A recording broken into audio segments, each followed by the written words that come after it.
Hey guys, I'm Morgan and I have a little friend here today to talk to you about polymerization. We actually have two main types of polymerization. There's step growth polymerization and chain growth polymerization. And basically, they both form a polymer, and a polymer is just a chain of multiple units of monomers. Chain growth polymerization is where one monomer adds at a time to the chain. So one way you can remember that is like stairs. You take stairs one stair at a time, so that's like you add one monomer at a time to the unit. Let's visualize chain growth polymerization together. As an example, I'm going to be drawing these molecules.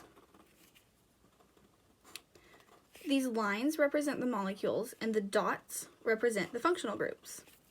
The functional groups are the active sites, and we'll talk about those a little later. So here are some monomers. So now this pink marker is going to represent the new bonds formed, or the attachment to the chain, to make the polymer. So I'm going to take the monomers and I'm going to connect them. Let's connect these two first. So now this is our chain of polymers.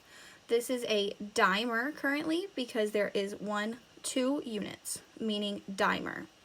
Okay, so now for chain growth polymerization, we can add another one on the end and we can keep going. We can keep adding monomers to where we have a long chain polymer. Now, something that can't happen in chain growth polymerization is we can't add 2 chains together. We can only add to the end of the chain. So now let's talk about step growth polymerization. In step growth polymerization, you're not limited to just one molecule adding to the end of the chain. So let's represent that. Okay, so let's say these 3 have reacted to form a trimer, and perhaps these 2 have reacted to form a dimer. Now, this chain can react with this chain in step growth polymerization.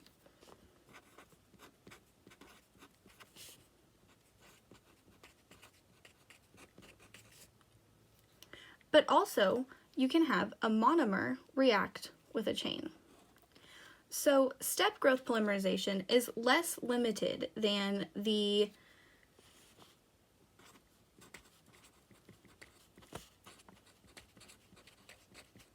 chain growth polymerization from earlier, where only one monomer can add on to the end of the chain. Historically, step growth polymerization is referred to as condensation polymerization because in the end product you have your polymer and a small molecule. In the case we're about to discuss, it's a molecule of water. Remember when we had the molecules with the 2 dots on the end and I said those were functional groups or the active site? Well, I have some examples here of, this is hexane 1,6-diamine. So as you can see, it has an amine functional group on both ends of the carbon chain. And then I also have hexane 1,6-dioic acid. So it's a hexane carbon chain and it has 2 carboxylic acids, 1 on each end. These are the active sites. So this reaction is an example of a step growth polymerization. And if you remember, we called that a condensation polymerization, which in this case, we produce a water. So we're going to have the oxygen from here, a hydrogen from here, and there is our water product. And then this is going to come together, and that is how we get the polymer. This is currently a dimer, if you remember. We have 1 unit and 1 unit, making 2 monomers forming a dimer. So after our first reaction, we had water as a product. Well, that was just one reaction where we created a dimer. We have still on this end an amine group, and still on this end a carboxylic acid group. Whereas we have a dimer here. So it's a polymer because there's 2 monomer units, but we can have a chain of many units. So to do that, we still have lots of carboxylic acids that can react with this amine, and lots of amines that can react with this carboxylic acid. And in step growth polymerization, if you remember correctly, we can have chains react with chains or chains react with monomers. So this dimer is actually a repeat unit for nylon 6,6. What I mean by a repeat unit is it is one of each type of monomer. So we have one section of our 6 carbons and one section of our 6 carbons to form the repeat unit. Let's review the mechanism that takes place behind the formation of nylon 6,6. As you know, nylon 6,6 starts by reacting a carboxylic acid group with an amine group. These two groups react to form this linkage, which is found between every unit in the polymer chain. The first step in the mechanism is a proton transfer. In the proton transfer, the C double bond O lone pair attacks a hydrogen from our acid catalyst. This step produces this product that will be used in step 2.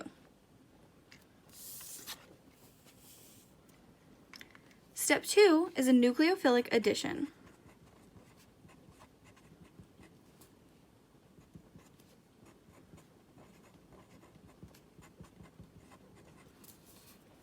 In the nucleophilic addition step, the lone pair from the amine attacks the carbonyl carbon.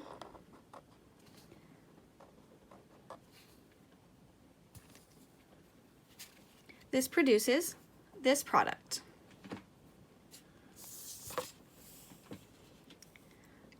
In step 3, the lone pairs from water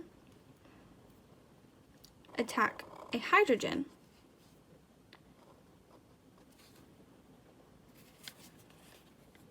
This is also a proton transfer.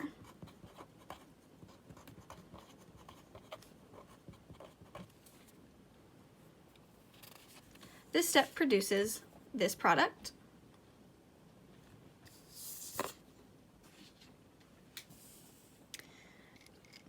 Step 4 is also a proton transfer.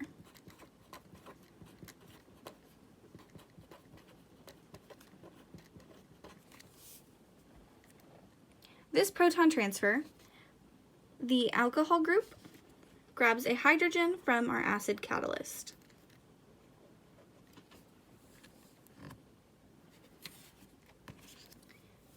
Forming this product.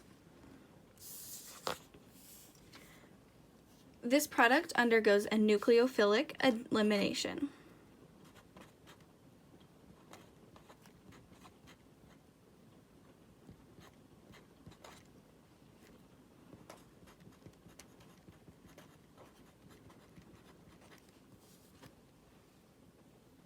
In the nucleophile elimination step, the water is kicked off from the molecule.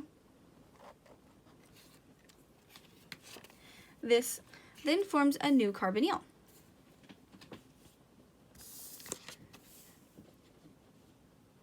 Step 6 is a proton transfer.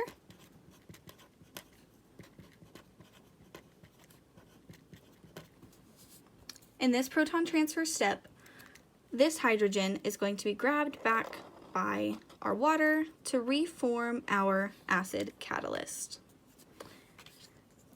And that is the last step in our mechanism, which forms our linkage.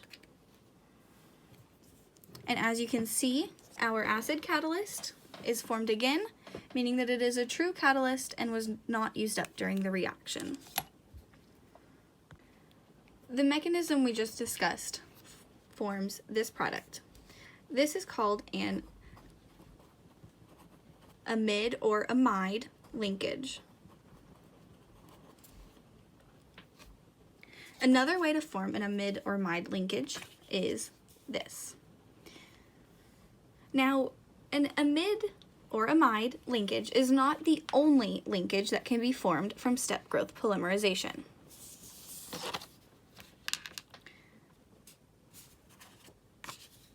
Can also form an ester linkage from esterification.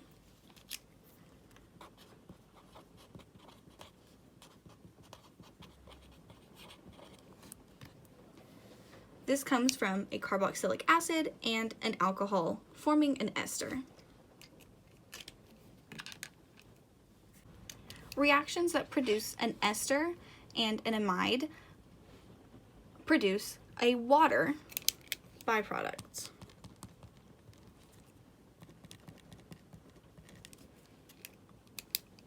But reactions that form a polyurethane do not have any byproducts.